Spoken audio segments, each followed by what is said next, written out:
అందరికీ నమస్తే. Welcome to టియానస్ కిచెన్ తెలుగు. మనం సాంబార్లు, పప్పుచారులు, రసాలు పెట్టుకుంటూ ఉంటాము.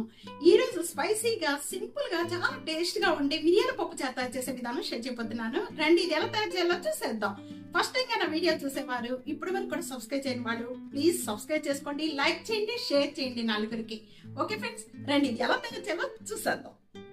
హాయ్ ఫ్రెండ్స్, ఈ మిరియాల పప్పుచారు తయారు చేసుకోవడానికి ముందుగా మిరియాల పొడి తయారు చేసుకుందాం. మిరియాల పొడి తయారు చేసుకోవడానికి ఇక్కడ నేను 2 టేబుల్ స్పూన్ ధనియాలు, 1/2 టేబుల్ స్పూన్ జీరా, 1/2 టేబుల్ స్పూన్ మిరియాలు, 1/2 టేబుల్ స్పూన్ మెంతులు, కొద్దిగా కరివేపాకు, 1 ఎండుమిర్చి, ఇవన్నీ కూడా లో ఫ్లేమ్లో పెట్టుకొని చక్కగా కలుపుతూ వేయించుకోండి. ఈ మిరియాల పప్పుచారు చాలా బాగుంటుందండి. స్పైసీగా చాలా టేస్ట్గా ఉంటుంది. ఎప్పుడు ఒకే రకంగా కాకుండా ఇలా వెరైటీగా పెట్టుకుంటే మనం ఇంట్లో వాళ్ళందరూ కూడా చక్కగా ఇష్టపడతారు. చాలా స్పైసీగా, చాలా టేస్ట్గా ఉంటుంది. తప్పకుండా ఈ రెసిపీ ఇదే విధంగా ఒక్కసారి ట్రై చేయండి. ట్రై చేసి మీకు ఎలా ఉందనేది నాకు కామెంట్స్లో తెలియజేయండి. ఇవన్నీ కూడా బాగా వేగిపోయాయండి. ఇలా వేగిపోయిన వెంటనే కూడా ఇవి పక్కన పెట్టేసేసుకొని ఇవి చల్లారిపోయిన తర్వాత మిక్సీ జార్ పట్టుకొని బాగా మెత్తగా పౌడర్ చేసి పక్కన పెట్టేసుకోండి. నేను 1 కప్ అనేది కందిపప్పు తీసుకుంటున్నానండి. ఈ కందిపప్పు అంతా కూడా కుక్కర్లో వేసేసుకొని ఒక 3-4 టైమ్స్ వరకు కూడా పప్పు బాగా క్లీన్ చేసుకోవాలి. పప్పు బాగా క్లీన్ చేసుకున్న దీంట్లో మొత్తం ఏ కప్పుతో అయితే మనం కందిపప్పు తీసుకున్నామో సేమ్ కప్పుతోని 3 కప్స్ అనేది వాటర్ యాడ్ చేస్తున్నాను. ఇక్కడ వాటర్ యాడ్ చేసిన వెంటనే కూడా ఒక 1/2 టేబుల్ స్పూన్ దీంట్లో పసుపు వేసేసుకోండి. నేను కూడా కుక్కర్ లీడ్ పెట్టేస్తున్నానండి. 4 విజిల్స్ వచ్చే వరకు కూడా కుక్ చేసుకోవాలి. విజిల్ బాగా చల్లారిపోయింది. చల్లారిపోయిన వెంటనే కూడా ఇప్పుడు ఓపెన్ చేద్దాము. ఇలా మెత్తగా ఉడికిన పప్పు అంతా కూడా బాగా మెత్తగా మెదుపుకోవాలి. ఇలాగా మెత్తగా మెదుక్కున్న పప్పు అంతా కూడా ఇప్పుడు సైడ్ పెట్టేసుకుందాము. వేరొక ప్యాన్ లో 2 టేబుల్ స్పూన్ ఆయిల్ వేస్తున్నాను. నేను కూడా ఆయిల్ బాగా కాగిన వెంటనే ఒక 1/2 టేబుల్ స్పూన్ జీరా, 1/2 టేబుల్ స్పూన్ ఆవాలు, ఈ 2 వేసేసుకోండి. 2 దినుసులు బాగా వేగిపోయిన వెంటనే కొద్దిగా ఇంగవ, ఒక ఆనియన్ ఇలా లాంగ్ గా కట్ చేసుకొని వేస్తున్నాను.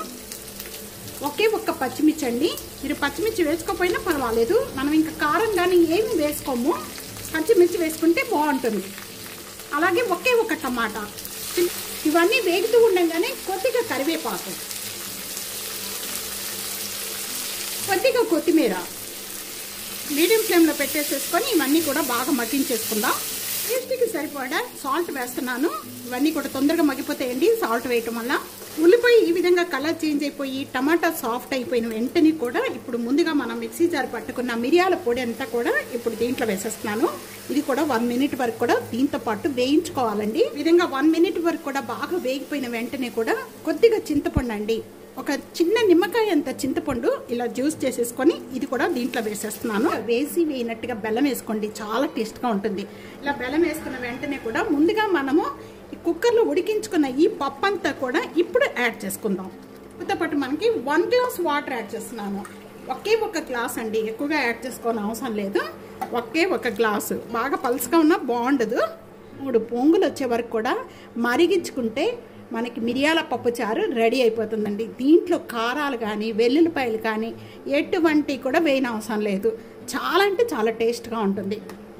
పప్పుచారుకి అంతా కూడా బాగా పట్టి మంచి స్మెల్ వస్తూ ఉండగా మనం ఇంకా స్టవ్ ఆన్ చేసేసుకుందాం. దించే ముందు కొద్దిగా కొత్తిమీర వేసేసుకొని దించేసుకోండి. వేడి వేడి రైస్లోకి చాలా టేస్ట్గా ఉంటుందండి. ఇది వేసుకొని పక్కన ఆమ్లెట్ వేసుకొని తిన్నారంటే అసలు ఇంకా చాలా అంటే చాలా టేస్ట్గా ఉంటుంది. ఇంకా చెప్పనవసరం లేదండి, ఆహా అంటారు. ఒక్కసారి తప్పకుండా ట్రై చేయండి.